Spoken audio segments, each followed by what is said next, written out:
আসসালামু আলাইকুম এভরিওয়ান, কি তারা সকল ভালো আছেননি? আমি আলহামদুলিল্লাহ ভালো আছি আপনার দোয়ায়। আজকে আমি লই আইছি আলু ভর্তার রেসিপি।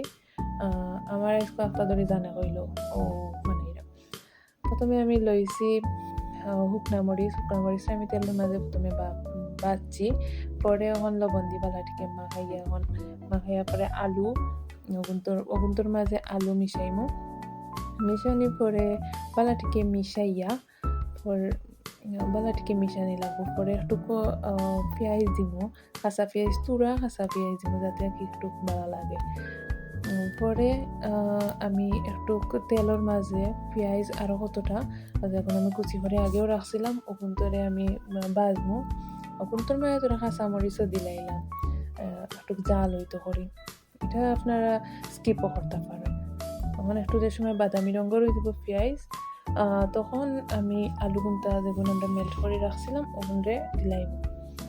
বেশ ওগুনটারে মাখাই লিমো মতো সময় মাখাইয়া পরে আমি টেস্টি হওয়ার লাগে একটু বালা গ্রান হইতে করি আমি একটু ধনি পাতা দিলাইমু।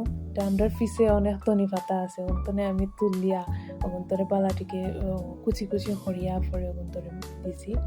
অনেক টেস্টি, গ্রানটা অনেক বালা হয় ওটার জানে। এত হয়ে গেছে আমরা আলু ভর্তা। কিলা লাগে আপনারাও বানাইয়া দেখবা, কিলা লাগে খাইয়া দেখবা।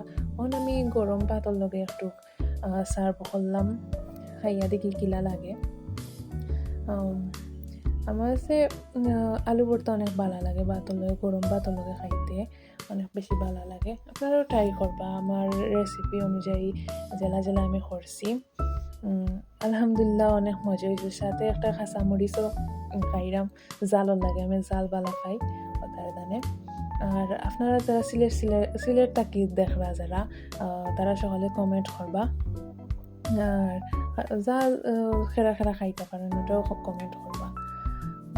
তো অনেক মজা লাগে, অনেক মজা লাগছে। সকলে আমার নতুন চ্যানেলও সাবস্ক্রাইব করবা, লাইক কমেন্ট দিবা। আর দেখার লাগি অসংখ্য ধন্যবাদ। ফুল ভিডিও দেখার লাগি অন্য ভিডিও দেখা হইব। আল্লাহ হাফিজ, আসসালামু আলাইকুম।